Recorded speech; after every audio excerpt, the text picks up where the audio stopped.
Sure, it'll be great. Yeah. All right, we are live tonight, Thursday. Thanks for checking out Museum Ship Mafia. My name is Ken Stano with the YouTube channel History X, and tonight it's another live crossover broadcast. We got 3 YouTube channels, as always, and hopefully some visitors from the Museum Ships Facebook group. Tonight, we are going to be talking about this ship right here, the USS Cobia, which is a Gato-class submarine operated in the Pacific, now on display at the western shore of Lake Michigan at the Wisconsin Maritime Museum. Let's see. People helping me tonight. There's a picture of the Wisconsin Maritime Museum right there with the Cobia. Like I said, western shore of Lake Michigan. People helping me tonight from the Buffalo Naval Park. We've got Shane Stevenson, and from the USS Slater in Albany, John Epp, curator over there, and the Transportation Museum of Thunder Bay, which has the Alexander Henry on display, Connor Kilgore. He'll be what?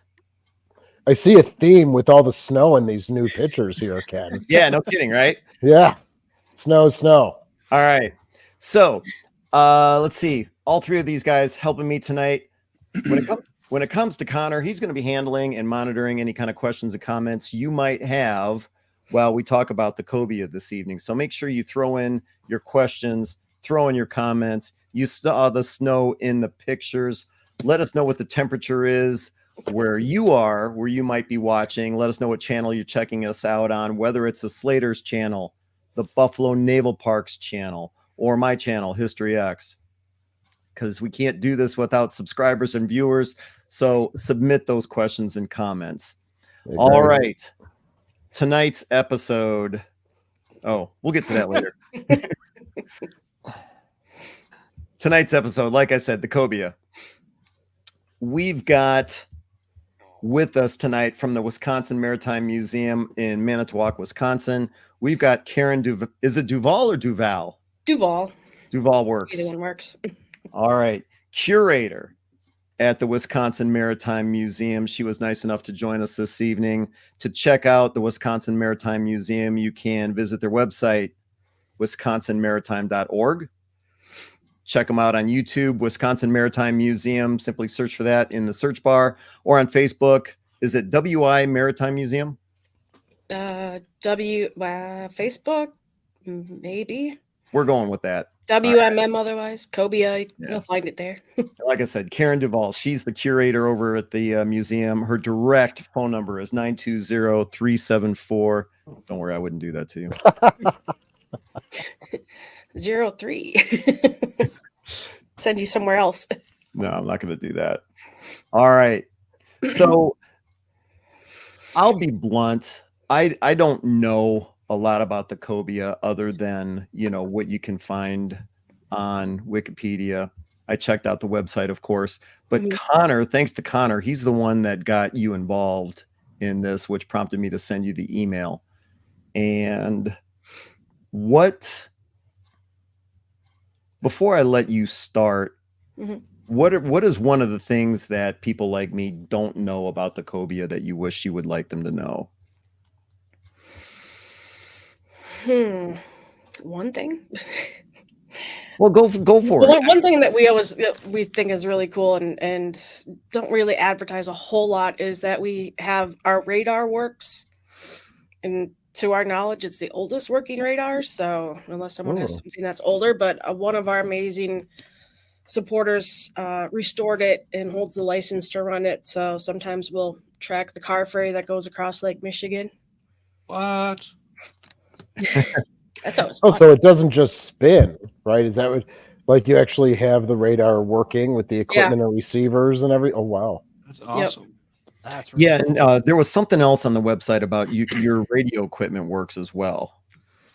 We have 2 great electronics guys, and Tom has gotten pretty much the whole Radio Shack up and running. He's got that working. He tinkers with it, and we have 2 working engines and a high pressure air compressor. So those are kind of our biggest things. Plus, and then the ship's whistle. with the air compressor. How often do you run the engines? Well, maybe 4 or 5 times a year, usually in the summer. We always do it the first Saturday in May because we have a USS Legardo remembrance ceremony. So we usually fire up the engines for that. And then ceremonies or reunions, special events, we can fire up the engines. Well, that's all pretty cool. I would just like to say that when I went to visit them in 2022, Karen was kind enough to actually let me start the engines, which I'm pretty sure I might be one of the only Canadians that have started a World War II American submarine engine. All right. What? That's not much of a It's you and Wayne Gretzky, bro. Well, let's see. So Karen sent me a whole bunch of photos. Yeah, I'm looking forward to a whole bunch of images, and I've got them all uploaded and ready to go. I don't know if they were in any particular order. If you wanted me to get those going in any Not particular really. order. I just threw a variety of stuff in the folder. Do you want me to start just pulling pictures up, or do you want to just tell us about the Cobia in general? I could do just a quick background of it. Go for it. So Cobia launched Groton, Connecticut, not in Manitowoc. March 17th, 1943. Launched in November. Commission, that's coming up at 80th anniversary on March 29th, 44. So that's coming up. She did 6 war patrols in the Pacific, sank a total of 13 ships and rescued 7 downed airmen and had 1 casualty. So that's a quick World War II history of it. Let's see. I want to see.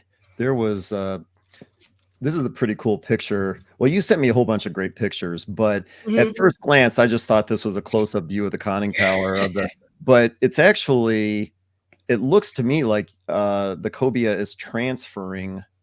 I'm going to guess a downed pilot, maybe back to a destroyer. I think that's actually a transfer to COD from what I've heard from Paul a while back.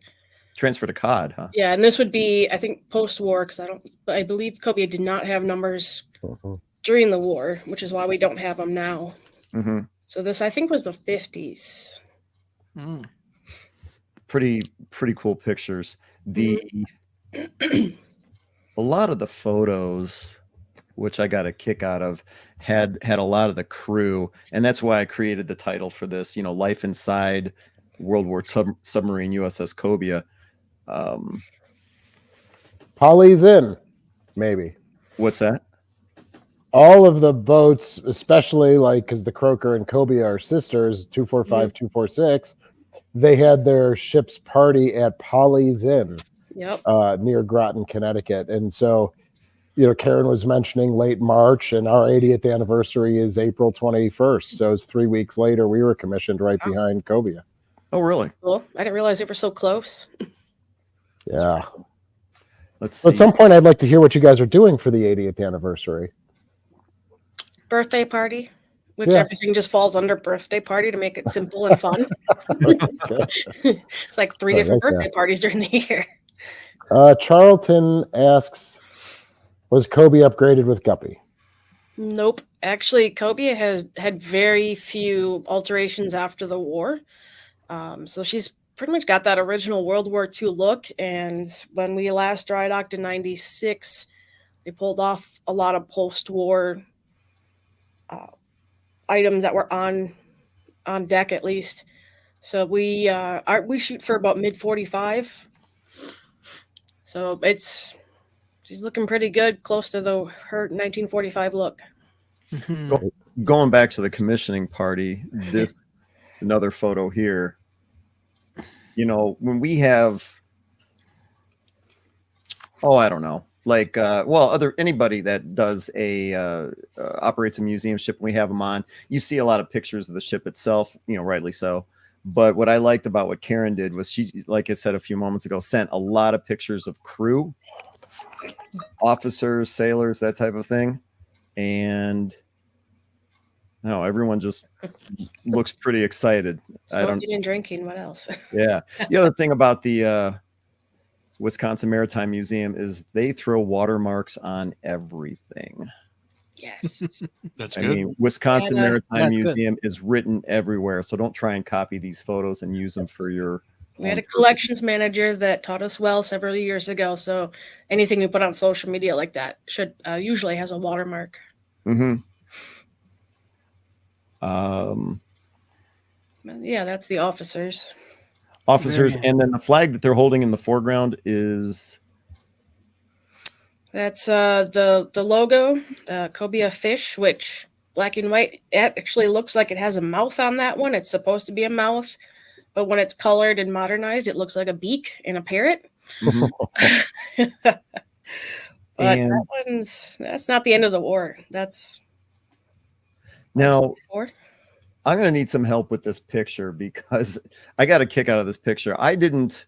If you look closely on the right-hand side, these two guys. Everyone else is clean shaven and everything, but what's the deal with these two guys on the right? I didn't know facial hair, even religious purposes, during World War II was allowed. Am I wrong about that?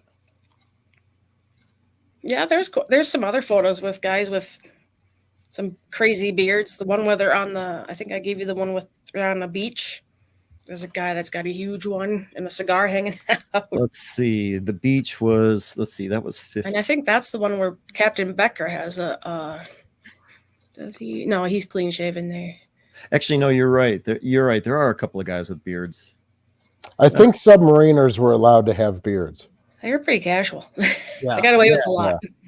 You know. We Yeah. have photos as well of guys with beards after a war patrol, so they might go out clean shaven, but by the time they come back.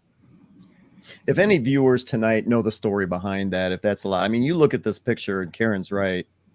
I can count, 1, 2, 3, 4, 5, quite a few guys, beards. Mm-hmm. So if any viewers know what the regulations was on that, just throw a comment. My understanding is it was generally clean shaven, but at the end of the day, the captain is in charge of your ship. Going in for an inspection, he might then request, "Hey guys, clean it up." But while we're underway, I don't care what you do.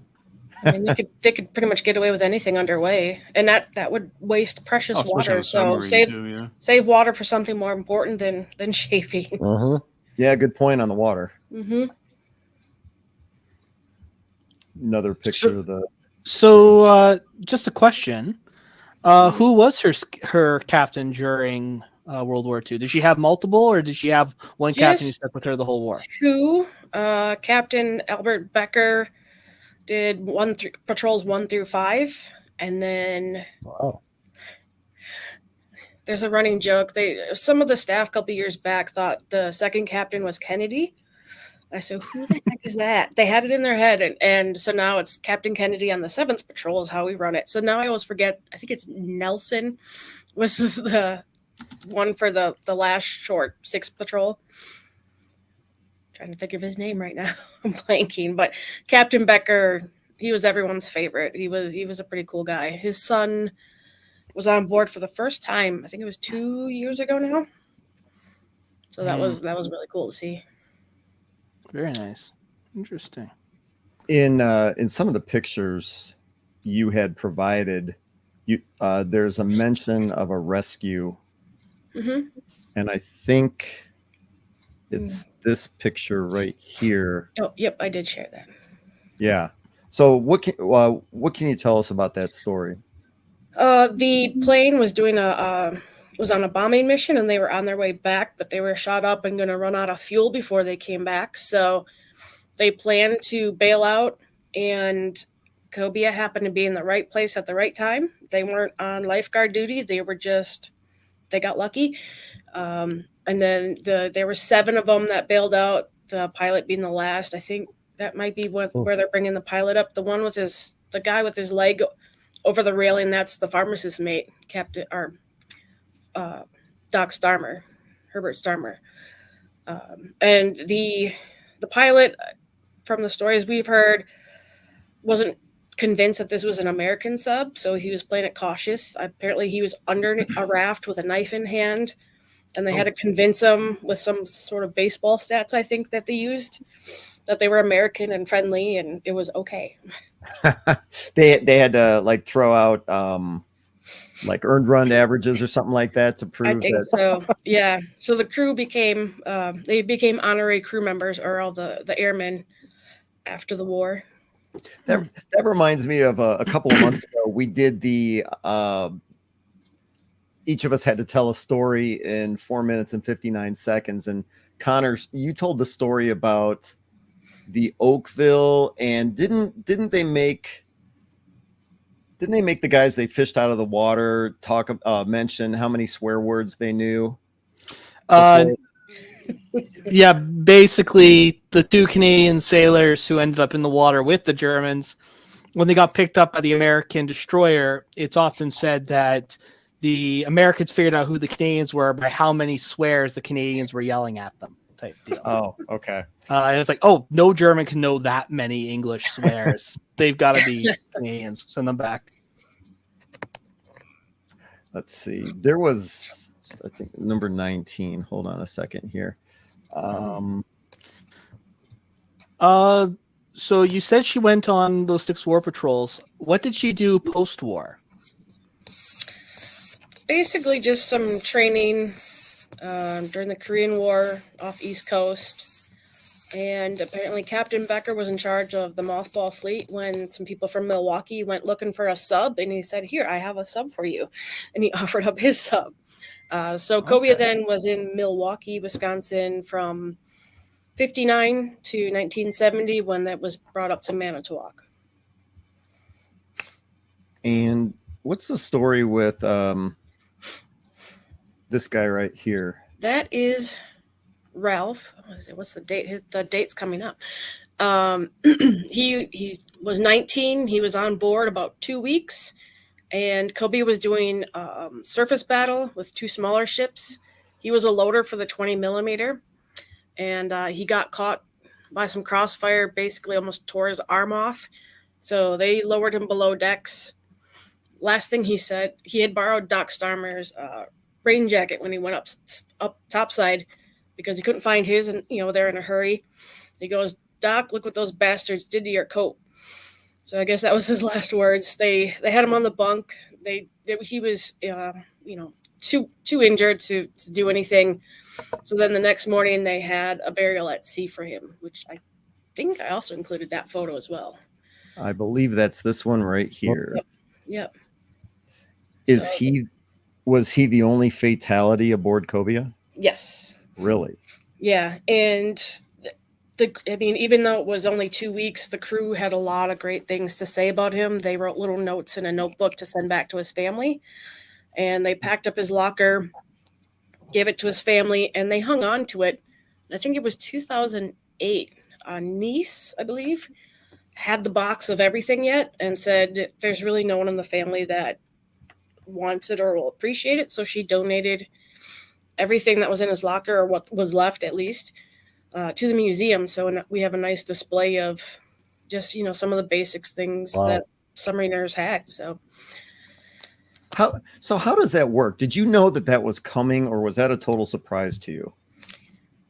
That they called ahead, so it wasn't just appeared one day, but they called and said, "Hey, do you want this?" And we said, "Absolutely." So we have like his toothbrush, tooth powder, Bible, Blue Jackets manual, uniforms. I think it was a Purple Heart certificate. So a lot of just some really cool stuff to tell the story. Did you have any connection with the family beforehand?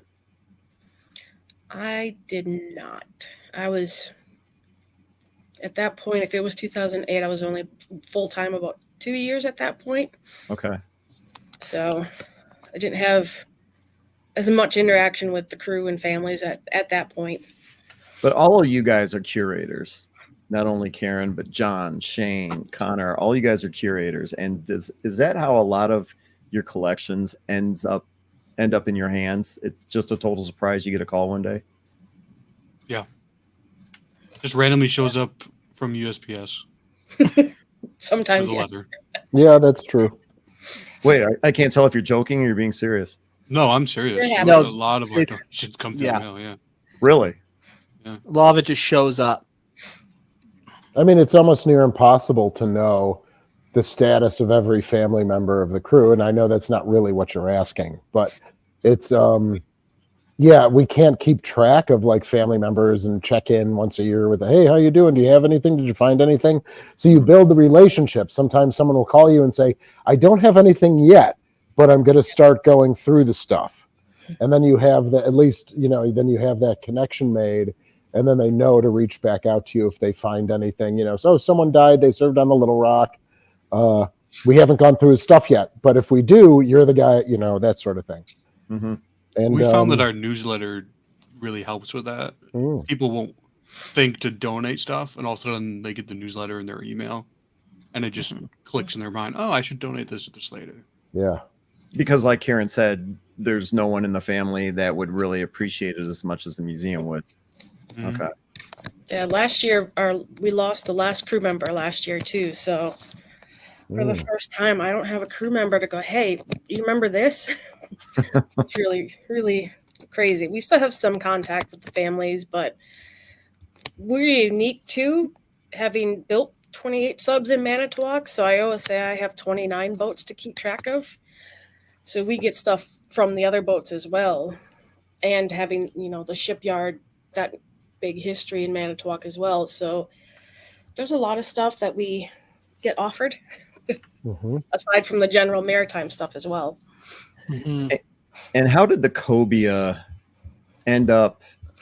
I think it was in 1970, but how did the Cobia end up in Manitowoc, even though it was built in Connecticut?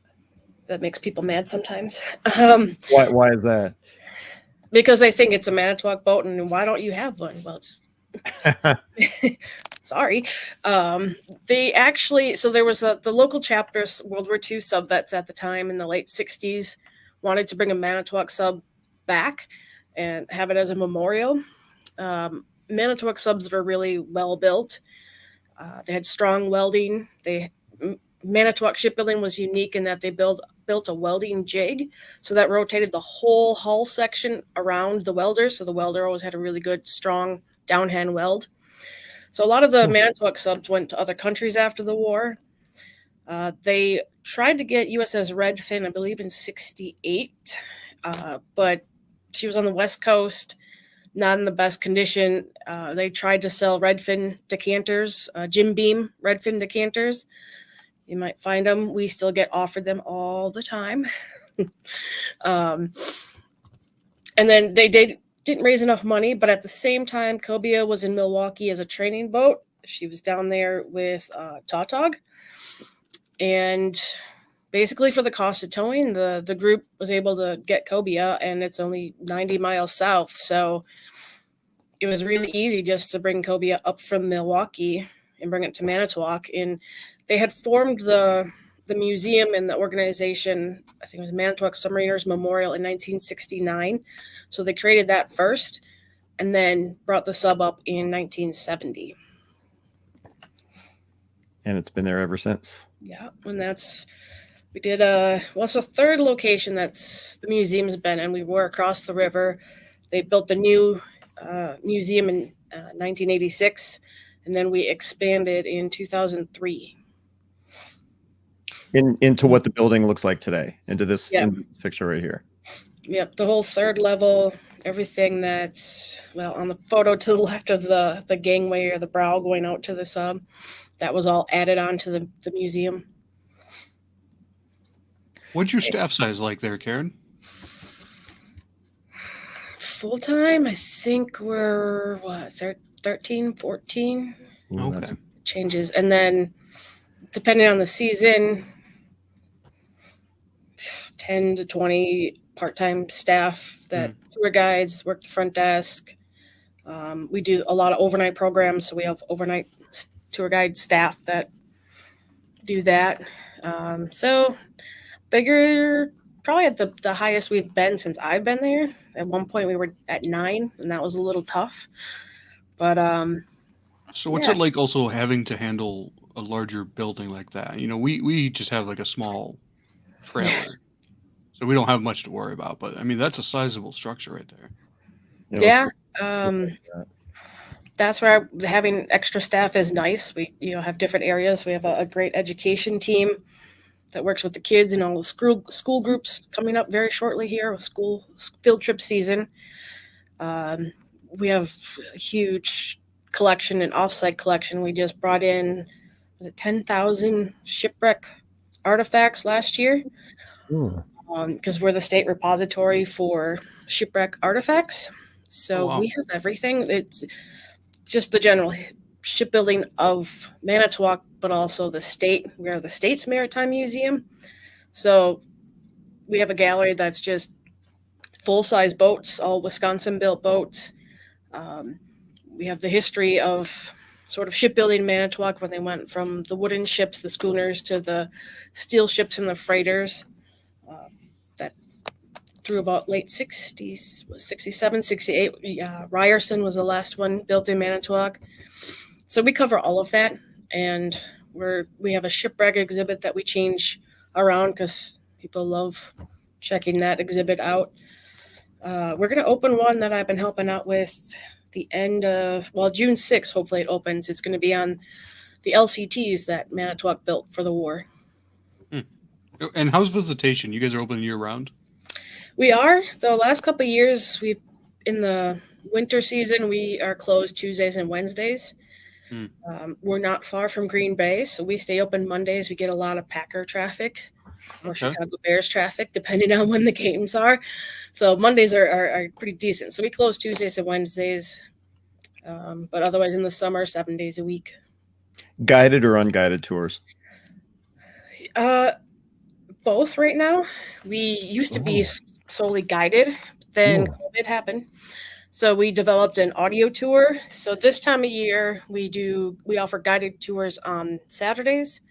We offer them every day in the summer at certain times. But then if people are in a hurry, they can always have the option of doing the audio tour, which did prompt us to get cameras on board. So that's been a plus. Mm-hmm. So what's the deal with the restoration? What was that big sigh for? Right in the thick of starting it. Dry dock. We are scheduled to go into dry dock, which is in Sturgeon Bay, driving an hour north of Manitowoc. Dry dock would be September, probably right after Labor Day. Hopefully 4 to 6 weeks at the most. So we are just starting the process of the timeline of what we need to do. Been doing pretty good on fundraising. We got the Save America's Treasures grant in 22. So we're still working on that. Plus, at the same time, raising money for our offsite storage facilities. So we try to do 2 big projects at once. But yeah, there's nothing critical, but we haven't dry docked since 96. Thankfully, we're in freshwater, sometimes cold freshwater, as you see there. So that's been pretty great. It's helped us a lot without having that salt water. But basically just clean it. The big thing with us, and I'm sure the other Great Lakes boats know, that zebra mussels, quagga mussels. When we had a diver last year, there was 100% coverage. Oh, really? So we did an ultrasonic test on the hull in 2011, did a pressure wash, and at the thickest, they were about 3 feet thick. Oh, what? So that's one part I'm dreading, is when they clean that off and all those mussels are sitting on the bottom of the dry dock. It's going to smell great. Yeah. So really, we can't do a really good underwater inspection, even with divers, because they have to scrape all of that away just to see a small portion of the hull. So really want to get it out of the water. For those people that aren't familiar with the Great Lakes, because I don't think the zebra mussels, they're tiny. They're like, they're little tiny clams. Little tiny clams or oyster looking things, little tiny shells, and they showed up in the Great Lakes, I want to say in the mid to late 80s. And so. yeah, they're Russia or something, right? Say that again. Russia, right? No, Yeah, Italian, I Eastern think. Europe. No, It was an Italian ship. It was Canadians. yeah, it's probably the Canadians allowing the story that I heard was a Russian freighter dumped its spilled Okay. water Mhm. in Lake Erie or something like that, and then they spread like wildfire. And at first, people thought they were great because they filter all this water. They filter about a liter of water an hour, but they cling to everything. Yep. So when And- Karen says they were 3 feet thick, I find that hard to believe, but at the same time, I believe it. Yeah, they stick to Could be a everything. Russian ship, yeah. And the worry is when you do take them off, it could potentially damage the hull a little bit, right? That's what we need to find out. There's theories that maybe that's actually kind of protecting the hull, having that thick of layer of zebra mussels. How was cod? Do we won't know. they Well, have any muscles? Yeah, that's a good question. I was gonna They ask what did? lessons you learned from Cod's dry dock. I don't think they had a full coverage like we do. So they must be in a better area. We apparently are not. Well, Paul tells a story. I would actually like to see it as like a car wreck. You want to see it, but you don't. Where when they were draining the water out of the dry dock, obviously all of a sudden now the zebra mussels, and so they all started opening and closing their shells, and it looked like there's just one big wave going across the hull Oh, of this, God. undulating clams opening and closing. Yeah, they did have a lot though. I don't horrible. know full coverage, That's but going to be fun. yeah. So if that's true, if I'm remembering that right from Paul and the cod, if you guys can get a video of that, I bet you that would be like Fully coated too. yeah, that would be very interesting to watch that. Well, speak of the devil. What? Oh, He's here. He's Hi, here. Paul. Hey, Paul. Hi, Paul. Paul's the best. Say his name 3 times, he appears. Right? Yeah, exactly. Yeah, exactly. So just confirm, Paul, if that story was true, that they were all like, if you can do that. I want to say that's true, but it could be wrong. I could be totally Kind of not right. wrong. when the cod was in dry dock, I'm sure you guys sent somebody over to check it out to see what you could learn. You would think. What? Well, they were in 20. They were in 21. Maybe the Cobia hadn't had the plans yet. I've been planning this for probably 14 years now. Oh wow. Okay. I've been with the museum for almost 23 years now, and the problem with that is I know how to do a lot of different jobs, or I get stuck doing other jobs. So when COD was in dry dock, I was at the time helping plan events and event coordinator and rentals at the museum, which I'm back to doing again. So I take care of the boat and I host weddings and meetings and things like that. So I'm multi-talented. But at the time, everything was so busy at the museum. Sadly, I did not get a chance to go see COD. Did anybody? Bummer. No one from my museum went. No. Huh. Huge missed opportunity. Yeah, I would say. That's right. Nice to rub it in, Ken. Well, I'm not trying to rub it in, but I mean, maybe a little bit. I think about. I mean, heck, Shane. Even when the proximity. I mean, you're a lot closer, but even you went to pay a visit to the cod and dry dock, correct? Yes, even us. Yeah, even we did it, Karen. I mean, come on, we in Buffalo did it. Yeah, we went. We visited twice, I believe. One to just talk to Don John. Okay, so no, forget it. We went twice to the dry dock, but once when Paul was there with the cod, and we were able to get permission to walk around and look at the various areas on the keel and the work that they were doing. And and a lot of people forget, but you do have the croaker. So a lot of people forget. I'm not doing my job then, man. Yeah, that's right. I know. Yeah, we're Shane, do you covered guys have in. any muscles? Oh yeah, we're covered in them. Really? Yeah. Oh. Yeah, they are. All I three saw them ships. when I was there. All 3 ships. Yeah. Well, what about you? Surprisingly, What about you, Connor? Do you have zebra mussels?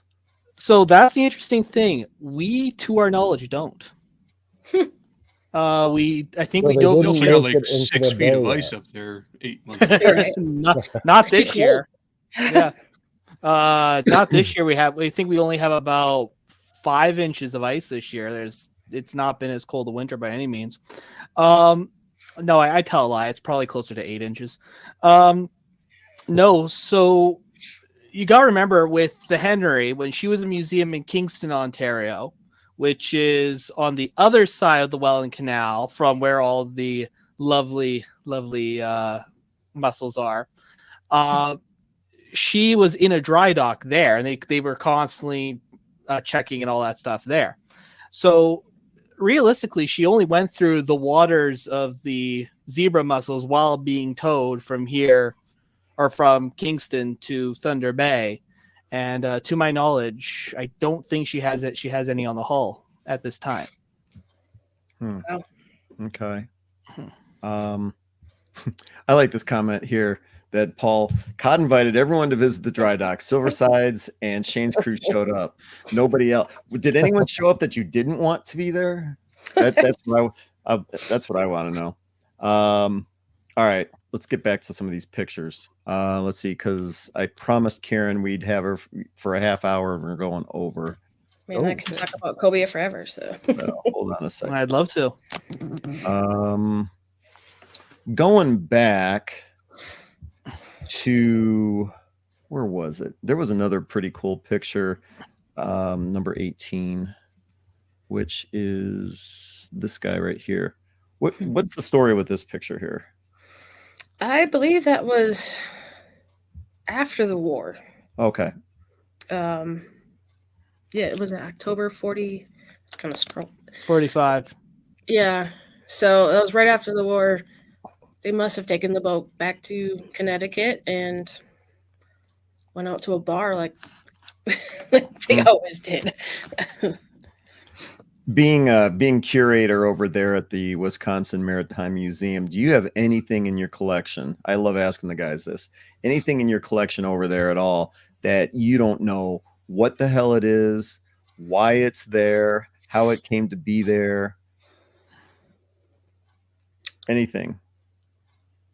Some kind of paint by numbers painting, and you don't know why. A better question: what's the coolest thing?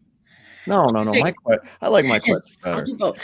I can't, off the top of my head, I can't think of anything at least sub-related that we're not sure of, but we All do right, have then John's question: other what's stuff. the coolest thing you got in your collection? That's actually Besides the submarine, yeah. Actually, one of my favorite artifacts, aside from anything submarine related, is a Bible from the Phoenix that burned. I think it's a Dutch Bible. It's just a really cool artifact, and it was saved, and it tells a story.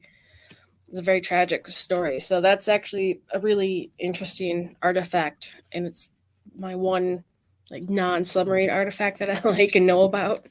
I think I saw that on your website. Is that the one that has like a date from like late 1600s or something?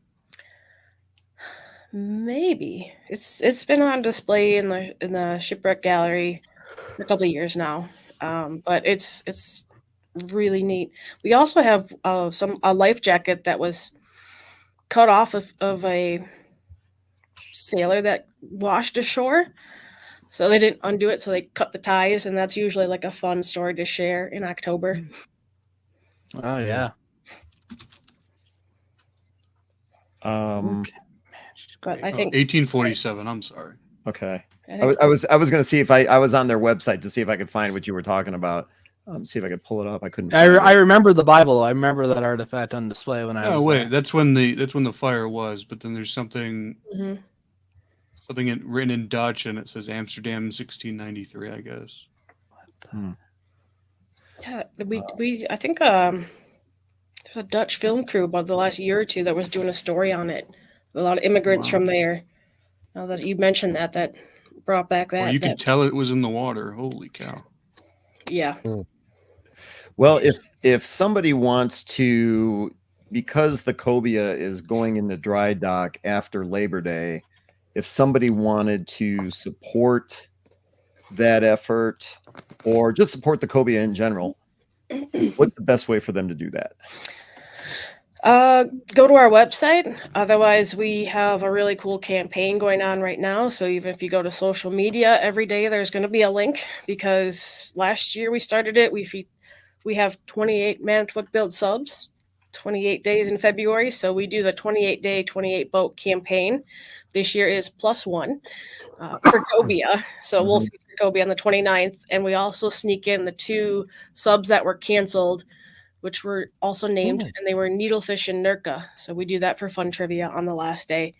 But if you donate $28, you get an entry into a drawing to start the engines, probably in May when we do it for the first time. And if you give $80, then you get a piece of Cobia's deck. We're in the process of replacing the deck, and a Cobia coin. So the coin sits in the deck. We have a really awesome volunteer who does woodworking. So he's cut up a bunch of pieces for us from the old deck and has a nice coin stand. So if you donate 80, you get that. Do you guys have an idea how much you're thinking dry dock's going to cost? Ooh, good question, John. Very good We question. are hoping to raise a total of 1.5. Right now, with that $500,000 grant, we're about 800,000. Oh, you're about halfway.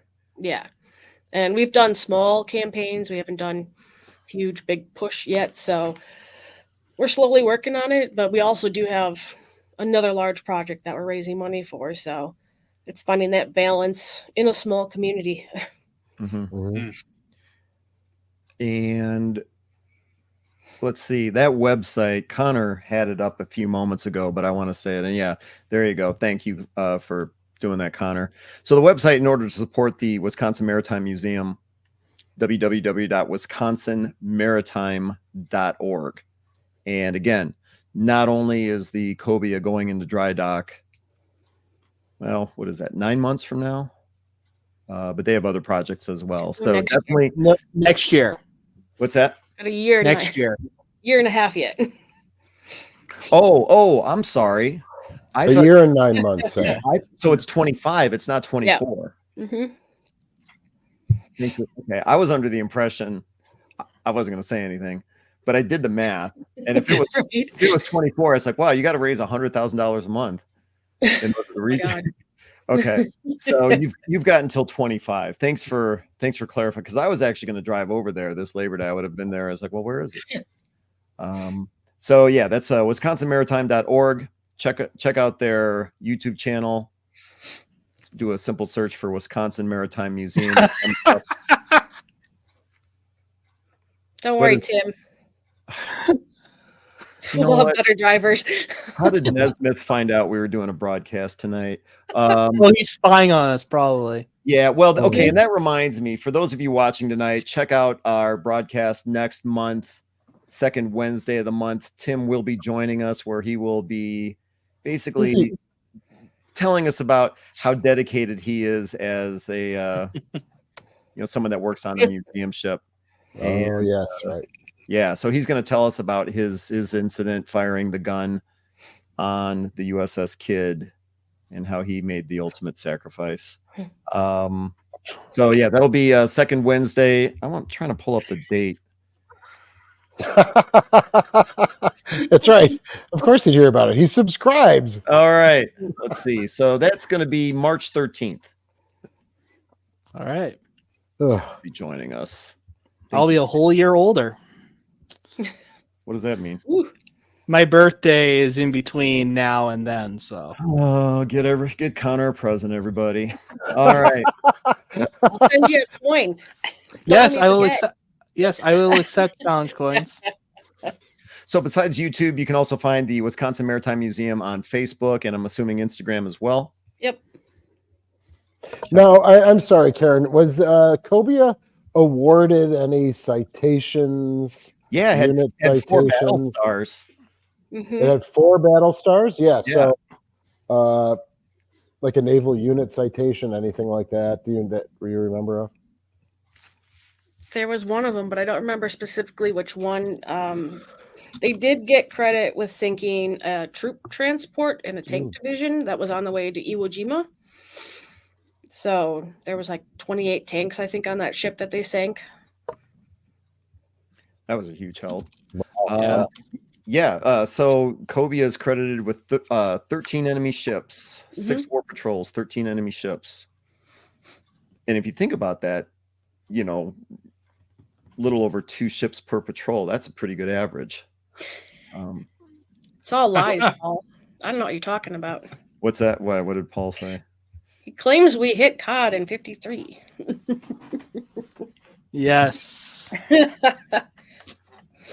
think it was December 7th in 53, apparently. What's the story of that? Yeah, is that actually true? But yeah, apparently they were in our way. They were too slow. They didn't get out of the way. I think they were first slow when we hit them. We've had a reputation of bad driving.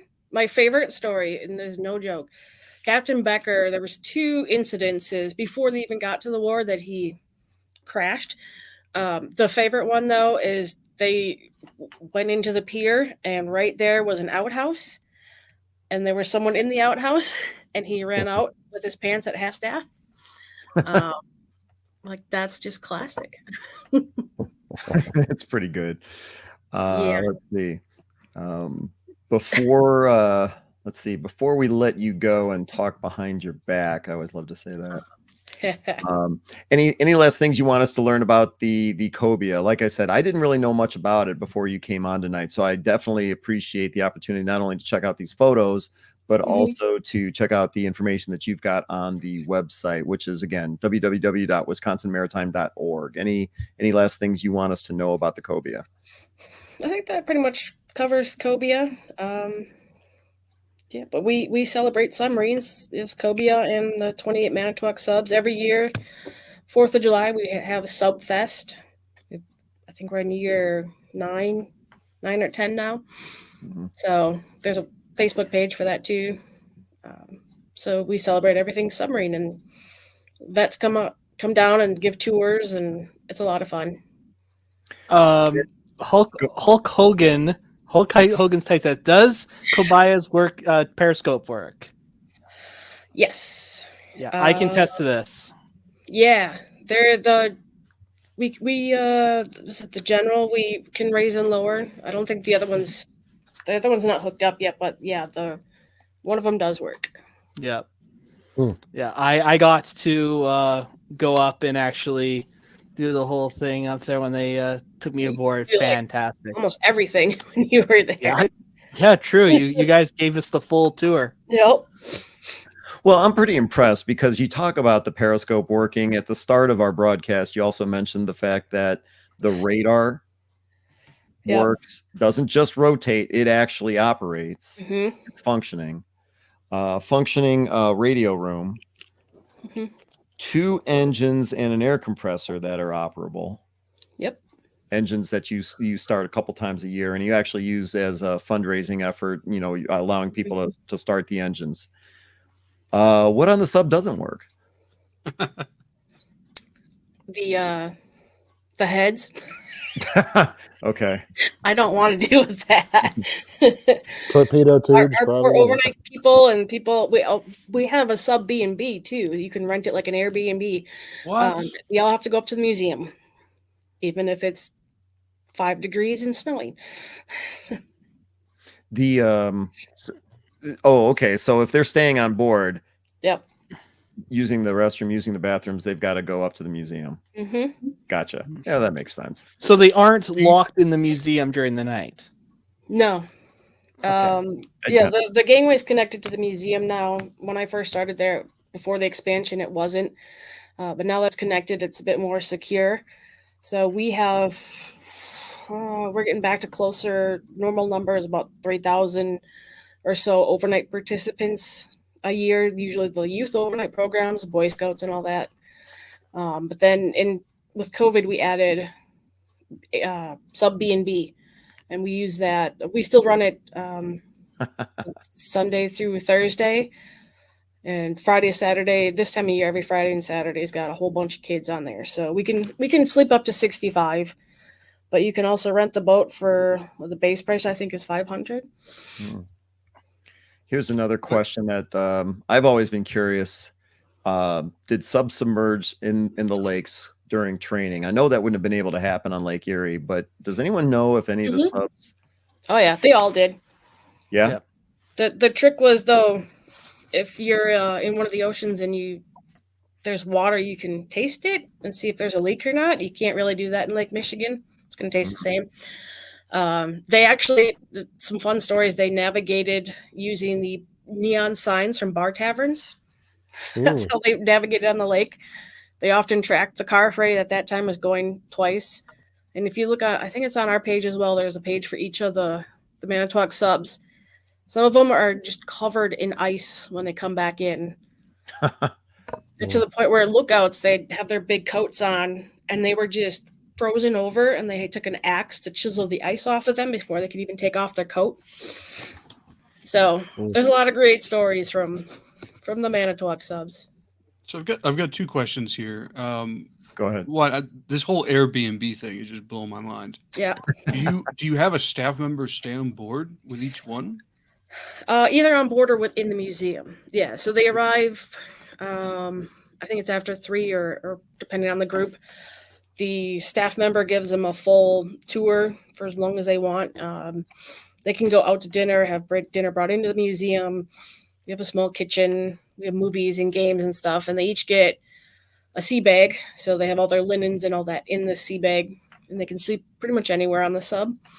But yeah, we do have a staff person there all night to keep an eye on things and be available if there is an emergency. Has theft ever been an issue? Not with us, actually. We've been very fortunate with almost always having guided tours. That's helped a lot with things walking off. So we have the cameras. We really push the respect when we have people on board. This is a historic vessel and it tells a story. Behave. So Karen, where does the staff person stay at a ship B&B? Do they stay on board the boat, or do they stay like on a cot in the museum? Or depends on who's working it. Sometimes they'll stay on board. Otherwise, if they want to give the group more privacy, if we think we can trust them, then they'll stay up in the museum. But they're always available. They have radios that they use. But for the youth overnights, they do stay on board, usually in the officers' area. Have you ever stayed on board with a group? Many, many times. When I started at the museum, I was a tour guide, and then I did quite a few overnights for a couple of years while I was in college. So, yes, I spent many nights on Cobia. Ken, have you slept on a museum ship at all? Not yet, but I want to. It is so cool. No matter how many times you do it, it's just 3 a.m. if you're the only person awake and you just walk around. It's the coolest feeling in the world. Oh, I would love that.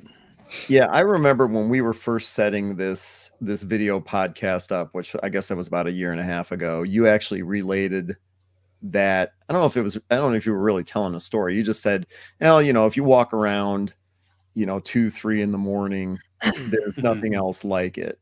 And that actually kind of stuck with me. So I would like to experience that. It's really cool to be on board when one of the big ships comes in, either the tugs or freighters. The very first time I heard that was on an overnight, and it just kept getting louder and louder. I'm like, something's gonna blow up. I went up topside, and there's a big freighter sitting right there a couple 100 feet away. So that's really cool that we have our working harbor, that sometimes boats will go by while you're underneath, and it's really cool to hear. And you can imagine what it was like for those guys to hear the enemy. So what you're actually mentioning the sound of the propeller as it's going by. Yeah. Wow. Yeah. I got to experience that because the tugboat went past us while and yes, I lined up the periscope for a shot as it went past. But I remember that sound just going, what's that? Right. First time you hear it, it's a little scary. Yeah. Okay, so does it move with the passing traffic? Not really. With passing traffic, no. But if we get the right wind direction and the right waves, that boat will bob backward, forward, left, right, up and down. It's fun then. So it'll move. Yep. Okay, so my second question, and there's also a third question now. Do you guys still fire blanks out of the guns? No, they're all Guns? cemented. Okay. Oh, really? Okay. Yeah. All the barrels have cement. Can you rotate them? And Yeah. Okay. Actually, I don't remember my third question now. 2010, I think we pulled the 40 off because we added torpedoes, and since we had the crane alongside, pulled the 40 off to blast it and repaint it, put that back on. So yeah, that's a popular thing when the weather's nice for the overnight kids to do target practice with the 40. Um, Water levels there. Go ahead. Any issues with that? No, that we're aware of at the moment. I have a feeling that it's gonna get close again to the bottom because the lake was so high the last several years. Mhm. The gangway was from when I was there, it always went down onto the sub, and for like 2 years it was going up onto the sub. Kind of freaked me out.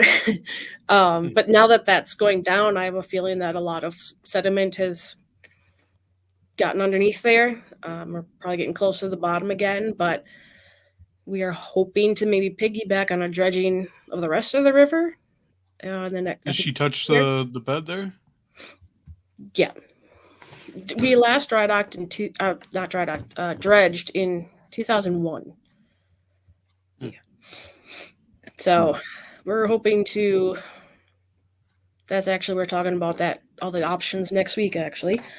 But the city, Manitowoc, different organizations got 3 large grants, harbor assistant program grants. So one of them is for dredging, and we're hoping they can just do that little bit under the boat too.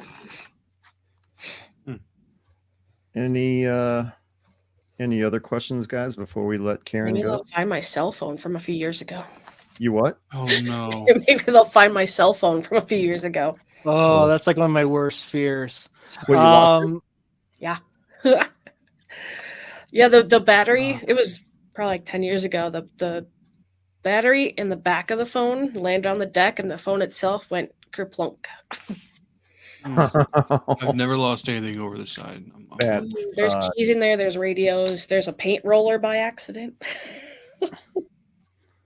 Somebody asked if Cobia is bigger than the Slater. Cobia lengthwise is just I think like 5 feet longer, not as 311. wide. Yeah, Slater's 306. Okay.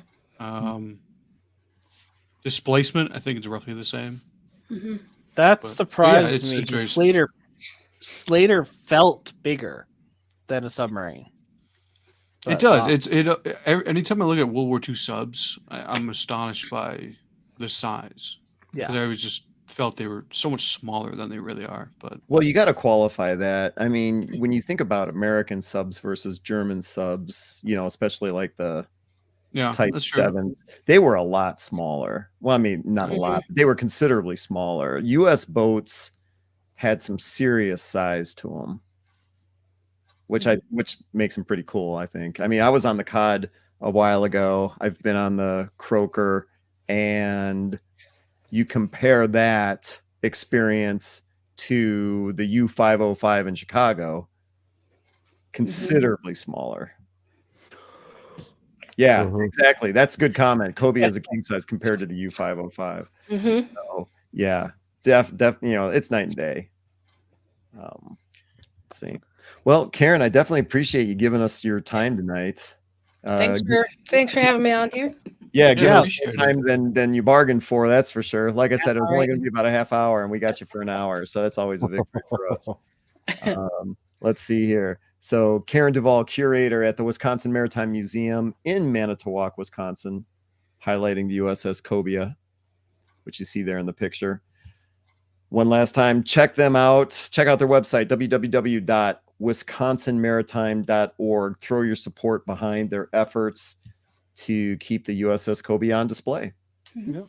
I'm just doing this so that we can actually see her face while we...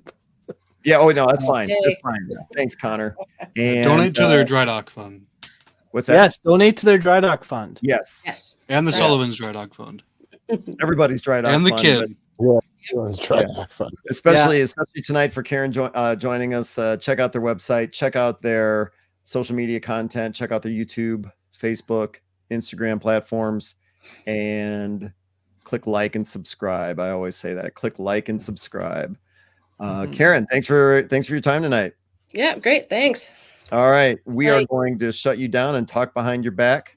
And Well, didn't you read that comment from Paul? He says if anyone talks smack about Karen, he's gonna get us in San Diego. So we better we're be going careful. to. He's got my back. Yeah, he's got her back. it's good to have Paul as a friend. All right, Karen, you have a great evening tonight. Thanks. You guys too. Bye. All right. Okay. Great talking with you. She was So the thing with you, Ken, is if you're not gonna go to San Yeah. Diego this year, then you don't have to worry about it. What's that? For the Hinza conference. I'm, You know, well, because he's saying I'll see people in Hinza. So if you're going to talk about her back, and if you're not going to go to Hinza, talk about her back. You know, he's not going to come visit you. that's in San Diego, right? Yeah, this year. Yeah, Coming up. yeah, Yeah. Yeah. Who would In want to go to September, San Diego? right? yeah. Always I September. think the date was just announced. For the I'll need to check. symposium. Sorry, not conference, symposium. The symposium, right? I remember. Hmm. Yeah. Everybody liked having Karen on tonight. Yeah, she's I Well, mean- good. it's a female. We have so many. Maybe that's what it is. Well, Karen's been in the But museum yeah, thank you. industry She's been great. Yeah. for longer than most people. So Well, did I Yeah. hear her say she's over 20 years? Yes. Wow. Oh, I thought it was 14. I'm sorry. I must Maybe have as heard that. curator. Maybe as curator 14. Yeah, maybe. Oh. But she's involved with the ship for a very long time. Well, Ship. let's get on to some other news. We're gonna go right to John Epp, and breaking news, by the way. John originally said that he had to bolt at 9 p.m. Eastern, but then he sent a private chat note saying that his plans were canceled. Lucky us. So Great. I don't know why Shane's laughing. I don't do sound actually, too excited, Ken. yeah. I'm on the edge of my seat. Tell what's Oh, going on with boy. the Slater. I know. Did you know he was actually going to show photos? Oh boy. He sent them to me. Yeah, Okay. and I didn't send. Well, I sent you the other ones. Well, and I added to them. Okay. For those of you that aren't aware, me, Shane, Connor, John have a little, I don't know, text thing going Chat on. room. Thank you. Yeah. And so John started sending pictures. And at first I didn't really know what they were of, but then when you take a closer look, I mean, they're holes, and that's never a good thing. Oh boy. Yeah. That one was publicly released, so yeah, that's good. Mm-hmm. Was I not supposed to air those other pictures? Oh, all these eventually go on our Facebook page. Okay. So what's the story? So January, some point, we got a few days of rain. We came in and there was a flood in the chart room. Well, chart room is, what, 25, 30 feet off the water line. So we knew the water's coming from above. And the superstructure leaks quite a bit. Going into the winter, we had a major wardroom project to address some leaks, many decades of leaks. We're actually replacing part of the bulkhead in the wardroom. But then one morning we come in after a rainstorm and there's a flood in the chart room. The guys start doing some investigation, and basically the left picture there, after they moved some insulation, there was a rather small hole, maybe fist size, into the gun director on the flying bridge. Did Well, more investigations over the coming weeks. Are these the kind of holes you're talking about? No, those are additional holes that have been. Oh, sorry. up. Okay. We'll get to that later. So on the right is the inside of the gun director on the flying bridge. It was that's not the chart installed. No, so he's above the Oh. chart room. Oh, okay. Hold The on. leak is coming from the gun director. So the gun director is not original to the ship. It was installed, I believe, March of 45. I might have my dates mistaken. But how they did it was it's a prefabbed room, basically, small room. And they There's a gun just director in this picture. That's it up yes, there, right? It's that cross-looking thing, right? it's right below the mast. Oh, Um, so you can't see Yeah. it in this picture. Okay. no, it's right there. At the base of the mast? Yeah, where the mast comes down, all of a sudden there's like a structure on the top, the very Yeah. top structure there. That's the gun Okay. director. All right. All right. Okay. Great. So that was installed like March of 45. So it's a prefabbed section. So they basically just craned it on top of the ship, welded it to the deck. So there is a false deck essentially, and you can see it in the picture on the right. So he's kneeling on the flying bridge deck, and then they install the gun director. But they never thought to have access to the flying bridge deck where he's kneeling. Mhm. Which I understand. The ship was only designed to live a few years, not 80 years. Yeah. So I mean, you don't have to think about that. But the ship has survived 80 years. So water has gotten through various weld seams and holes and just sat there, rusted the deck away. And now it is, it looks like Swiss cheese. So we have some contractors. They just started working this week. Going to be hefty project. Yeah, there you go. That's after we all the rust was cleaned up. So yeah, it's There costing us was. a pretty penny. Oh I can yeah. imagine. And CIC and chart room, there's a good chance it will not be open for opening day in April, just because of the sheer amount of work that has to go on. But going into the winter, really our only major project was going to be this. The bottom there had rusted out again, years of water seeping in. There's evidence the Greeks knew about all these leaks and they had done patch jobs. Again, they didn't think the ship was going to last after they were done, so they didn't really need to fix things too much. Mm-hmm. But yeah, it's just project after project is popping up, and it's just more and more money that you're having to spend. Stuff. Mhm. What? Let's see. Picture number 9. Hold on a second here. So left that's the chart room. Okay. That's after we cleaned up. So in CIC and the chart room, of course, we moved all of our artifacts and stuff. Covered everything with tarps, plywood, blah blah blah. So that's just the rust that fell through after they started removing insulation and kind of poking here and there. They've removed, I want to say, close to a dozen buckets of just rust. Wow. On the right, that was another project we were doing. That's Oh, I thought so. You cut holes into the floor and you found this guy. no. Okay. Yeah, it kind of looks like we did, didn't we? No, so that's Bill. He's a long-time volunteer. He's been with the ship for a while. No, he's helping restore 2 compartments, former magazines under a berthing compartment. Every winter we try to repaint a room, and we chose these 2 magazines to repaint. It's storage for our spare parts for various guns on the ship. So he's working in one of the rooms. One of them, it's fully repainted, reorganized, looks beautiful. In the next couple of weeks, we'll have this room done as well. Wow. But just recently, on Tuesday, one of the volunteers was chipping away at some paint and uncovered what is probably the original World War II stenciling compartment number on the wall, which is really cool. Nice. So Oh, really? We'll preserve that.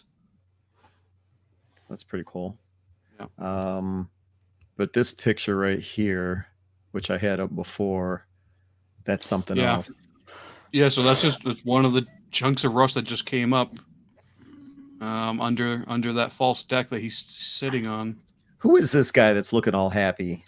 That's Thomas. He is late 20s. He's been volunteering. Actually, he's part-time staff now. He's been working on the ship since 2010 or something, when he was like 16 years old. He drives like 2.5 hours each way to get to the ship. He's been doing that for 10 years. Well, I was going to And give he's him the smallest crew member we have, so he can kind of get in all these nooks and crannies and do the work. I was I going to will give him grief yeah. for holding that big chunk of rust, but if he's driving 2.5 hours each way, he gets a break. I will say Thomas was the very first Slater crew member to ever reach out to me, like way in my earliest days in museum ships. We got chatting about things. So it was a pleasure to meet him at Henza this year. Mm-hmm. Yeah, last year. a lot of the pictures you see on our Facebook page come from Thomas. A lot of like pictures of work going on the ship. He's our official photographer, basically. Gotcha. James in the comments just mentioned light bulb bases in there. Yeah, when they opened up this base here, there were a couple light bulb sockets just sitting down there. No idea how long they've been there. What do you mean? I mean, they were installed. They weren't just sitting there. Broken light bulbs were sitting down there under the deck. Yeah. Oh, I see what you're saying. But there's no lights in there. Okay, now that's funny. Yeah, it's probably Greek. Yeah. You're talking about when you cut. Where was that picture? Was it this Yeah, one? it's the one with. You're talking about when you cut these access holes? Yep, on the right. Yeah, there was broken light bulbs. Huh. Yeah. Now, Doug there, he is kneeling on a doubler plate that is bolted to the deck. And it looks like that may have been either wire access, a wire run, or possibly there was a ladder installed behind the mast and you could climb up into the gun director. Some DEs did have that design. I believe the Slater did as well. Until they installed the gun director directly over top of the ladder access. So you're saying it's almost just like a blank. It's essentially like a trapdoor. Yeah. Okay. Yeah. Gotcha. Not entirely sure yet. Let's see. And last picture was. Yeah, that was this week. So this is in preparation for the contracting work. We have contractors coming in to remove the insulation. They've done that work basically. So that's just covering all the CIC radar equipment and other speakers and whatnot with cardboard, and then we layered plywood over that. There's tarps, things like that. There'll be welding blankets because there's going to be a lot of welding going on in the overhead of that room. So got to protect everything. But she's still floating. I was going to say there's always something, right? Yeah. Oh, and 2 days ago was the 80th anniversary of the ship's launching. Happy congratulations. Yep. And then the official birthday will be in May. Well, I was just going to ask you what else is going on with the Slater, but isn't that enough?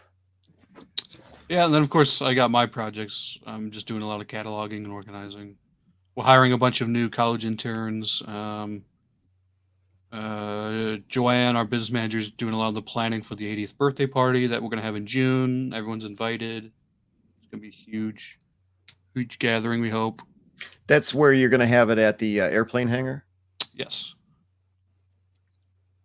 Yeah, that sounds like it'd be a good time. Yeah, we got roughly 20 of the Slater family members interested in coming out. Awesome. So with and have to open day. So with all of these repairs going on the Slater, and if you don't need a reminder, well, I'm just going to give you a reminder anyway.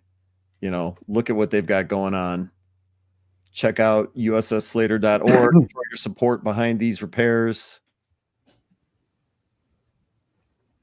What was the deal with these holes? Yeah, that's so you're looking up into the gun director. Oh, I gotcha. Okay. All right. From the chart room in CIC. Huh. Yeah. Yeah. Chopper, he's a bit late.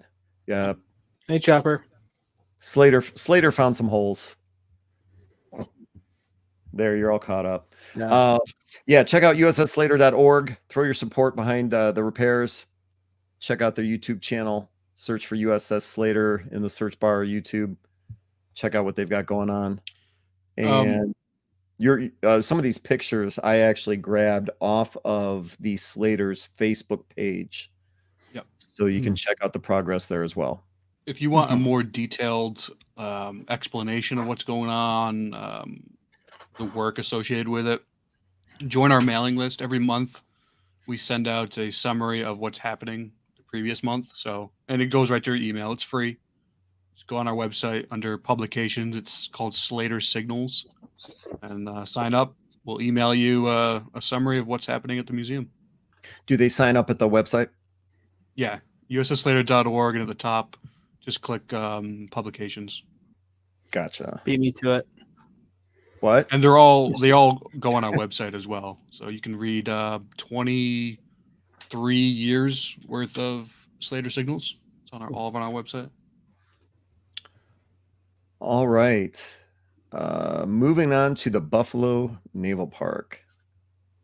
And hold on a second here. Where is it? There we go. Yay. What's the latest over in Buffalo, Shane? Oh, guys, the crew's working hard. There's work going on, and the Sullivans, they're doing some serious cleaning in the engineering spaces and then pumping out all of that dirty, contaminated water. So we have an environmental company. They're cleaning out near the keel, the holds, the garboard area, underneath the 4 engineering spaces, because there was still some residual oil from the sinking. And then they're scrubbing that down and then sucking the water out. So I think they actually end the work today or tomorrow. And then we are going to be epoxying the inside of those spaces as part of the survivability plan. So once it's all cleaned and dried, and we're keeping the temperature at about 60 degrees in those 4 spaces, then they'll start layering on that 2-part epoxy that we actually started using on the outside of the ship before the sinking. And that will give it an extra layer of protection. My question is, I wasn't involved in those conversations, but my question is, will that be removable once we go to dry dock? If you're going to add something like that, can it be removed when it's served its purpose? So that's something I'm very interested in finding out, if it can be removed without hurting the vessel. So that's kind of the Sullivan stuff. The Little Rock, the crew's doing an absolutely amazing job. They have painted all of the second deck, all 610 feet. They've worked on the crew's lounge, so we're bringing one of the crew's lounge spaces back. We're bringing the ship's store back. We've brought back the entertainment and radio room. We've brought back the communications radio compartment. I saw that in your in your 90 for 90. Oh yeah, no, it's 91 for 91, buddy. Huh? It's 91 for 91. No, okay. Well, no, I don't know what you're talking about. 90 for 90. What is that? Well, no, it's 29 for 29, but I figured you just keep going for 3 months. But yeah, on a recent episode, you did the radio room. Oh yes, because you hate Rush, right? Is that it? And then that's why you're bringing it up. You're not a big fan of Rush. I am not a big fan of Rush, but that's not why I was bringing it up. Okay. I was actually going to say for the month of February, Buffalo Naval Park, Shane and Steven are doing a series of videos, one each day. Yeah, it's we're a little more than halfway through. I was actually going to premiere one tonight, and then we got this set up, and I said, "Oh no, I'm not going to premiere them concurrently." So I switched that to, I think, Sunday night. It's going. Sorry, go ahead. And those videos, that's not just members only. That's right. Yeah, okay. And because you had done another video recently where you had gone to your off-site storage facility that used to be a brewery. I was hoping that the Sullivan's propellers were going to be in there. Oh, well, yeah, you're dying to see the Sullivan's propellers. Yeah, I know. I'm not being facetious or sarcastic. I bet you a lot of people would actually like to see those. I'd love to see that. So they're at a company in near Niagara Falls, and they're sitting in their yard, and when the time is right, we are going to have them rebronzed. There's some breakage points.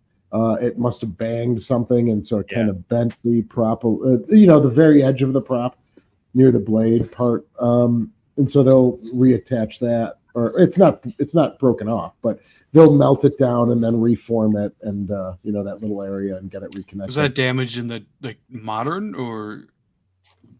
Yeah, no, that was damaged in probably when they moved in like 2002. Okay. Oh, okay. We moved about 1,000 feet, and they probably scraped along the bottom, and it just bent a little bit of the blade, like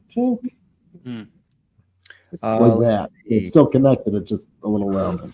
Shane, you probably have answered this before, but the Sullivans was never painted in dazzle during the war, right? I'm sorry? Painted in dazzle? Not dazzle, no. She's like she spent the very end of the war year. She was in sea blue. I think it's N5. Just as many Fletchers were. Just overall sea blue for her World War II service.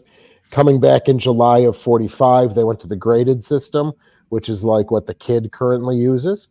And then she was decommissioned in mothballs. I assume maybe she stayed in the graded system until 51, and then went just back to the right traditional haze gray with the shadowed hull numbers and stuff like that. So not dazzle. Another news for Shane. You were recently on an episode of Armchair Commanders. Yes, thank you. I was going to bring that up, but sometimes I forget. How did that? It was good. We critiqued the movie. So do you want to give prefacing? Because you were on the show as well. So Armchair Commanders, I like throwing my support behind these guys. They are a new and upcoming podcast. You can also find them on YouTube. And I think these guys have a great idea, because what they do is they review and critique war movies, talking about what's historically accurate, but more importantly, what's historically inaccurate. I was on a couple of weeks ago. We did the movie U-571. Shane was on, and what was the movie that you did with Sidney Poitier? Yeah, the Bedford Incident. The Bedford Incident. So how did they rate your movie? They rated if you've watched U-571, there were a couple of egg incidents in the movie. So it wasn't like 1 through 5 torpedoes. It was 1 through 5 broken eggs. Okay, gotcha. And I liked U-571, so I gave it like 4 out of 5, but they didn't particularly care for it. They gave it like a 2.5 or a 3 out of really 5 for U-571. Wow. Yeah. Well, and they gave. Go ahead. Sorry. And here's they basically said that a lot of it was historically inaccurate. If you listen to the episode that I was on, we talk about that quite a bit, and it was a lot of fun being on with those guys. I really, enjoyed it. But what was your experience with those guys? Yeah, I think it was a good experience. They had the movie that I requested that they watch and we review is the Bedford Incident. All right, fabulous, a little hyperbolic, but a fabulous Cold War film about a destroyer tracking a Russian submarine. Pretty good cast, as you mentioned, Sidney Poitier, Martin Balsam is in it, and I know the Captain Finlander was someone famous at the time period. Now it came out in '64, and we used nuclear torpedoes as our rating system. And they gave it a 5 and a 4.5. Oh, okay. So they liked it. They liked it a lot, and they'd never heard of it. These are young kids. They're like, I'm sorry. They're John and Connor's age. They aren't. Yeah, let's say that. Yeah, that's true.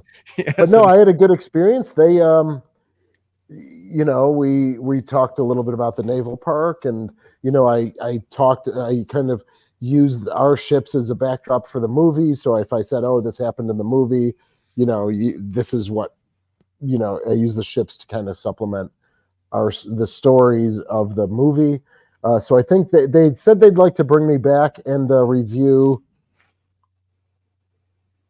Oh, geez, I'm so sorry. I can't remember we had talked about another movie. Oh, Greyhound, which So I don't know. Maybe I should deflect to Tim or something like that. I think you got to have the kid do that. Yeah. Yeah. But I think it was, which I could certainly pass along. They just kind of threw that out at the very end of the podcast. Hey, let's do a review of Greyhound. And I was like, okay, yeah. But, you know, in my head, I'm like, that should be Tim and Parks probably. So would you do their podcast again? I would, yeah. I enjoyed it. And again, if you guys didn't catch it, the name of the podcast is Armchair Commanders. You can find it on Apple, Spotify. They're on YouTube. Check them out. If you were going to send Connor or John their way, who would you recommend they have on, Connor or John? Well, being a podcast, it's a different life, right? Than us. You know, it's like they're drinking while we're talking. There's a lot of swearing going on. So it depends on, it would have to be a little more casual environment, and whoever fits that more casual environment. Yeah, well, there you go. Yeah. So, yeah, it's a different life. And for our show, it's being released tomorrow, if that's Friday. Yeah, so it's being released tomorrow, and it's about 2 hours, I think. Oh, we recorded it Saturday night. So what was that? You were on for a couple hours? Yeah, I think about 2. Yeah. No, it's a good time. I highly recommend it. Let's see. And the other thing you got going on, like I said earlier, was your 29 for 29. So what are some of the other subjects that you're going to be covering? Well, tomorrow is a nice in-depth look at the Talos, Terrier, and Tartar system. Then we have the Good Luck flag. Then I'm going to be doing a video about aircraft production in Buffalo. You know, to kind of map it out, I just can't remember all of the every subject has a day. You know, every day has a subject, I guess I should say. But it's I just usually focus on the next 2 days or something like that. So it's a lot of work to do a video a day, isn't it? Yes, I probably will not be doing this again. Well, that's what you said last year. Well, we did it in 22, so we didn't do it last year. But it wasn't last year? I thought it was last year. No, yeah, it was 2022 we did it. You know, it's gimmicky, right? I mean, some people are probably like, oh, yeah, what a gimmick. And I agree. It's a little gimmicky, but it's a nice challenge. You know, since 2022, I've learned a lot. So now there's different subjects that I can cover that I would not have been able to do. And that's the point. Like, you're learning as you spend time at your ships, you learn. And then you can begin piecing things together and building evidence in a case for whatever you're trying to say. And so that makes it really interesting. And, you know, interacting with the subscribers and comments, like I've gotten a couple ideas for films, for videos from them. So it's a challenge, and I'm working every night now too, because I'm pretty much on at night when we premiere it, you know, for about an hour, just checking comments and seeing how it's doing. So, like, you know, in addition to working, you know, you're working every night for at least an hour, you know, so that's just, it's just a lot of time and energy, but ultimately it's real fun. I've enjoyed the interaction. You know, I didn't get as much on the Rush thing as I was hoping. I was hoping people would really kind of engage with it, because that's totally unrelated to shit. Who you were talking about in that video. What was that? You had no idea? No idea who you were talking about in that video. You've never heard of the band Rush? I probably have, but what do you mean probably? I'm a fan of Rush, so I appreciate it if that makes you feel better, Jay. Thank you. Though. Yeah, exactly. Ugh, I hate Rush, but at least I know who they are. Yeah, they're a band for. Thank you, Hoist. Yes, they're my favorite. They're probably Rush in my is the top worst. favorite. Concert hall. What year are they? What year? Oh man, what year? 1974 through 2000. I don't even think color was invented then. Yeah, no, you're right. Because we lived in Brass was come on, was black and white. Yeah, they. Yeah, I just saw the BB4. We did a lot. I did a live BB4 with Nick, USS Iowa. That the people really seemed very interested in that. Nick is a great guy. Maybe we should consider having him on here. Real engaging, and the people who watched really liked to listen to him. So yeah, that's really it. You know, I have it all mapped out. People like Frank, Michael Phillips, the Kraut, Chopper, I see you on here, Hulk Hogan's Tights. Throw in your video ideas in the comments, and Shane has committed that he will do each and every one of them. Andrew Fisher. Yeah, so your video ideas, throw them in there. Ed, I know you got to have some ideas, and Shane and Steven have promised to do each and every one of them.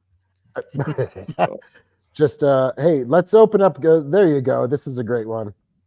What? Where did the name YYZ come from? YYZ. Is that an identifier? That's got to be. That's got to be an airport identifier for Toronto Pearson Airport. Oh, I used to fly into the. That's the no. Peter. That's the island airport. Is it? No, it doesn't be Pearson Airport. No, Pearson is the main airport. The island airport is Billy Bishop. Yeah, no. You're right. Pearson is YYZ, because I used to fly into the island airport all the time. That's where I would fly into. Yeah, it's Billy Bishop. Yeah. So yeah, ultimately, it's going really well. I just see Tim comments. Tim and John and I, you know, just in separate circles. I'm working on what I find a really great subject, and so I've talked to John and I've talked to Tim, you know, about this. So I'm really excited to kind of dive into that subject. I probably for release over the weekend, maybe Monday. I don't know yet. So, but yeah, it's fabulous. Thank you for your support, everyone. Yeah, check out the Buffalo Naval Park. Check out their YouTube channel. Like and subscribe if you haven't already. What? I'm just reading the comments from Tim and Slater, John, and Retort. Gotcha. Yeah, the comment section has been a music argument for the last half hour. Well, and Hoist mentioned YYZ. Where did it come from? I think it had to do with something like a Morse code and the railroad in Canada. Yeah, so what they did, the song starts off, and that was the code from the airport. And so that's how Neil Peart starts the ding ding ding ding ding ding ding ding.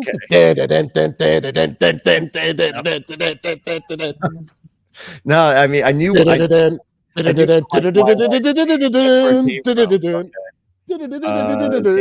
Lee hearing the Morse code on the YYZ, on the VOR flying into Pearson. Okay.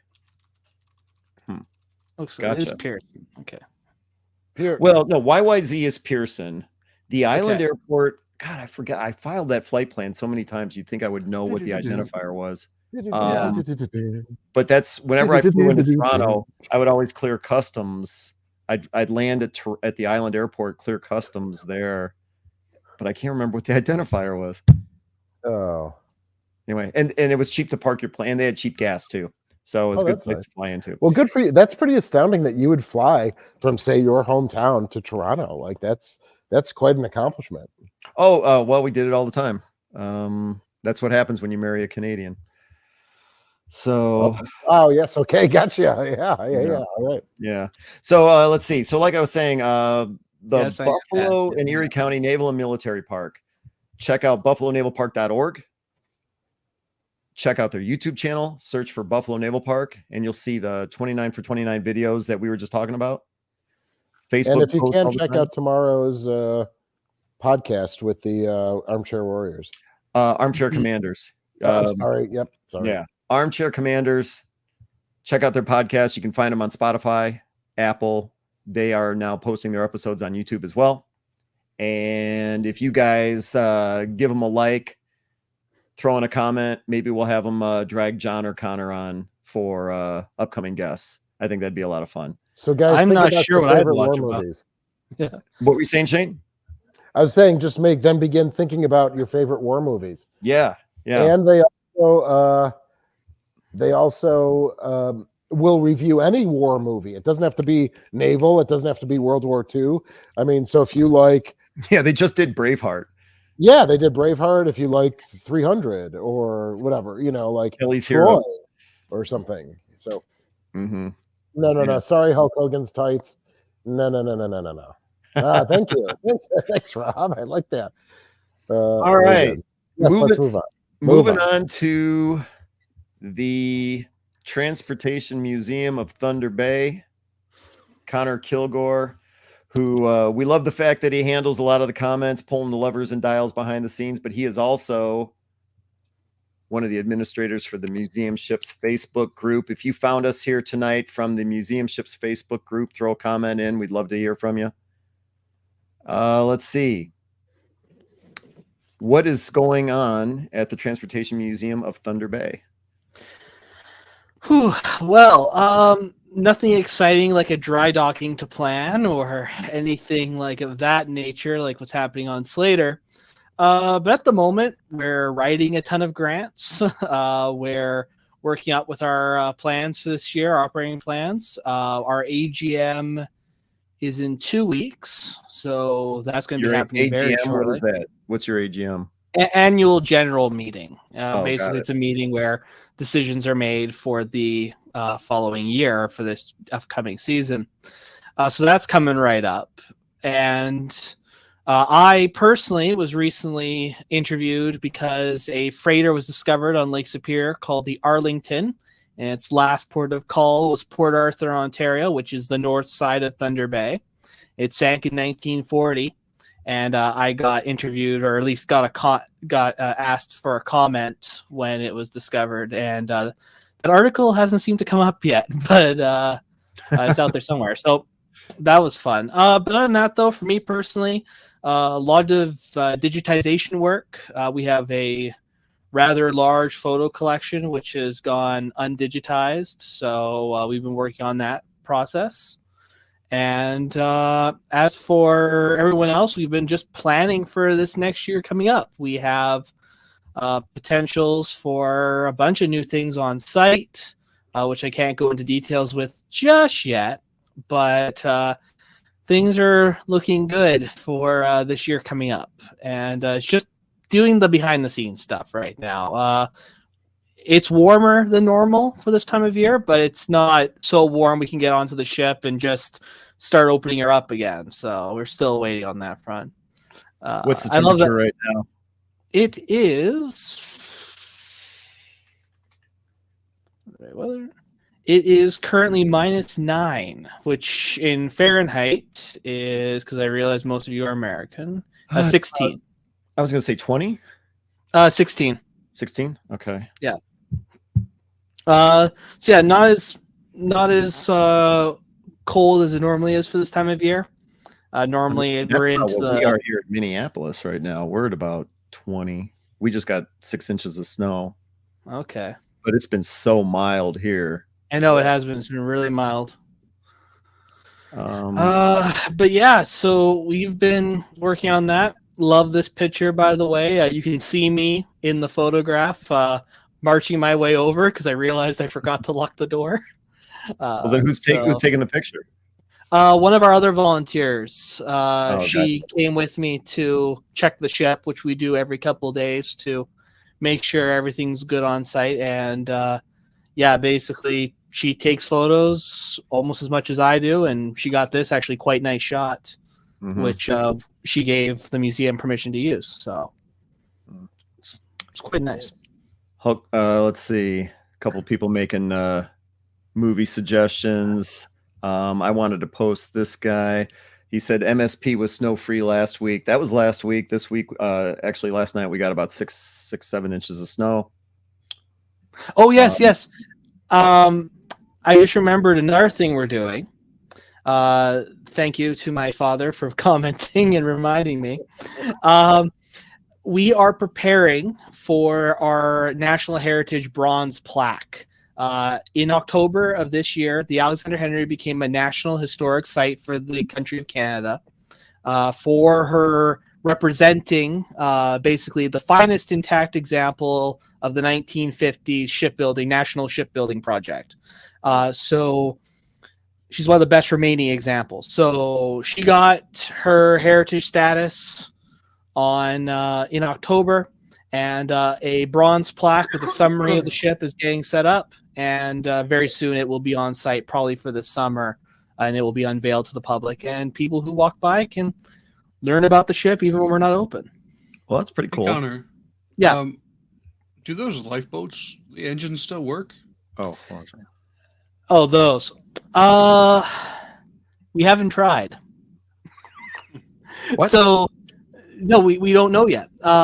We're hoping to get them off in the next year or so, just to take them down, do maintenance work on them. Henry, as built, had 2 work boats, which are that boat on the right. That's one of the work boats, and then she had 2 lifeboats. So to my knowledge, they don't run, but I'm not sure of their condition. Like if they could run with enough work, although seeing the guys we have helping us, they'd probably be running if we gave them a month. And the reason we have landing craft like this, because one of the duties of the ship was to transport supplies and passengers to and from various lighthouse stations along the north shore of the Great Lakes. I hope that answers the question. What kind of that work boat with the red hull? What kind of motor? What kind of engine does that have? I don't know the exact type, but it's a small little 4-cylinder. Oh, so it wouldn't be like an outboard or anything like that. No, it's like a little diesel motor. Okay. And there's like a little 1-cylinder putt-putt engine in the lifeboat as well. Sure. Oh my God! Look at all these movies coming up. Yeah, I don't even recognize half of them. Oh, come on. You go over to Armchair Commanders and start, telling them that History X Buffalo Naval Park sent you, and start giving them movie ideas. Just tell them you said hi, and they'll get a big kick out of it. Yeah. Let's see. All right, and what else you got going on? Over Final at the Countdown, Alexander great Henry? movie. Yeah, Final Countdown, great movie. That's about it. Like we're starting to gear up. We're starting to do some preliminary hiring work, although nothing super big yet. We are looking for a part-time bookkeeper. So if you are Canadian, consider it. All our information is on our Facebook page, Transportation Museum of Thunder Bay. And then the only other real thing I can really think of is our gift shop is coming along. A bunch of our new merchandise with our new logos and our new stuff is coming. And our website is undergoing a maintenance, and it's getting redesigned, revamped, and that should be coming online sometime in March, although we don't have the exact date yet for that. I gotta ask the guy on that. But yeah, that's basically what I've been up to. Not as exciting as you guys, and I wish I was still aboard the ship every single day, but yeah, I'll get there eventually. The Transportation Museum of Thunder Bay, to check them out, www.tmtb.ca. And you can look us up on Facebook and Instagram, Transportation Museum of Thunder Bay, on both. Cool. There's just one thing I want to mention tonight before we sign off, and I got the silver play button. Oh, congratulations for exceeding 100,000 subscribers. Nice job. Congrats. And I bring this up because, well, I wouldn't get anything unless there were subscribers. Blow up your screen. Blow up your so it's just you on the screen. I want to take a look at that. Hold on a second. What, did you swallow your microphone? What? There you go. Sweet. Yeah. Looks great. Yep. Wow. So I bring this up because I wouldn't have had anything like this unless it was from subscribers, viewers and subscribers, So like I always say on these video podcasts, can't do it without viewers and subscribers. Well, the same thing happens with something like this. So when did you really start taking YouTube seriously? Well, the first video for History X was February of 21. It took 3 years to get 100,000 subscribers. And in my previous life, I had, created videos here and there. But seriously, for me, I'd probably say that February of 21 is when I decided to start this channel. It's the pandemic. We're all under quarantine, and I didn't. So yeah, so I'd say about right around 3 years ago. Mm-hmm. Congratulations. I appreciate it. Congratulations, man. That's fantastic. I first learned of you It was like the first time you did coverage of the Johnston, like way back. Oh yeah. Yeah, that was the first time I learned of you, and then like 6 months later, that's when John contacted me about getting involved with all this. So. Well, and the videos about the Johnston, that's how Shane and I got connected. He looks like he regrets it every day of his life. Yeah, I mean, he's got some lines in his face that he probably didn't have before he met me. But yeah, so if it wasn't for the Johnston, I don't think Shane and I would have ever crossed. Yeah, and of course, I mean, it's been a great partnership. You know, it's fairy dust and butterflies like every time we talk and connect. It's really great. I would throw some fairy dust on that microphone if I could get it to sound better. What did you do with your microphone? I don't know what you're talking about. It's been like this the whole night. That doesn't necessarily mean it sounded great. Sorry. Guys, back me up here. You had a great. Okay, here's something about Shane that you guys don't know, but I spent hours with this guy getting his microphone. What happened to your microphone with the little green lights? You had such a great microphone. Yeah, it's just upstairs. It's just. Sorry. I'll get it. I'll have it for next time. You did spend hours. Did you see John smirk? I see it right now. Yeah, he's still smirking. I shouldn't criticize because tonight I had video problems, so I'm using my backup camera right now. So I guess we all have problems. Yeah, it's just upstairs. I can get it. Yeah. Okay. Let's see. Anything? Go ahead, Connor. We're gonna say. Yeah. My phone's going off, reminding me that one of the new things for any of you here that collect challenge coins, that is one of the big premier items that we will be having in our gift shop this year, and we'll also be selling it probably online as well. So it took us 3 years of convincing, but we finally have challenge coins coming into our store. So you were texting us about the proof, right? Or what did you call it? The proof of concept. Yeah. Okay. Yeah. All right. And so those are going to be available this spring? Yeah, they should be. Oh my word. What? My dad's post. My dad watches these. Yeah, well, I know your dad makes all kinds of great comments. I love having your dad on. Oh, I just shut you down. Okay. Yeah. So yeah, we all have our technical issues, I guess. Yeah. Well, today mine's with my camera. Shane swallowed his microphone. John's video is on point. John always has great audio. Yeah. And Connor looks like he's on a fogged up television. I got this Logitech in 2008 for school, so it's holding up. But I really need to get a new one. Is it holding up? I mean, it still works. Okay. Does it though? The thing wants to die and you're just making it suffer. Oh man. I've probably only used it like 50 times in 15 years. Yeah, well. When my camera for what I think I need to I did the update on my MacBook Pro, and I think that's why my regular camera, I must need a new driver for it. But I sat down tonight to log on. It's like, oh no, it's not connecting. So I had to dump out a box of, actually this pile of stuff over here is from a box I dumped out on the floor looking for this old camera, and it still works. So I've got that set up on the monitor. Yeah, we all have technical issues. Lovely. Gotta love them. Let's see. I want to give a special thanks to Karen Duvall, who is the curator at the Wisconsin Maritime Museum, for joining us tonight to tell us about the USS Cobia. I thought she was great. And to check out what they've got going on over there. Again, the Cobia is going to be going into dry dock, not in 24, but in 25. But they still have a lot of fundraising to do. Check out wisconsinmaritime.org to learn more. So again, special thanks to... Oh, I will. Yeah, special thanks to Karen. And once I get my other camera back up and running, I am going to send this to Connor so that he has something clear. Do you have a microphone? Yeah, I got microphones too. I'll send you a microphone.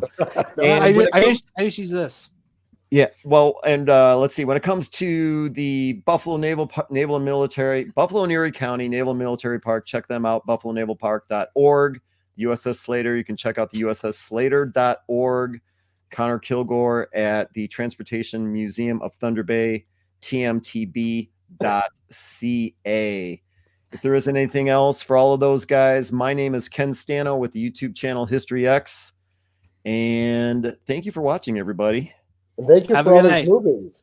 Yeah, Yeah. all these movies, it doesn't stop. Have a good evening, everybody. Night, everybody. Have a good night. Good night.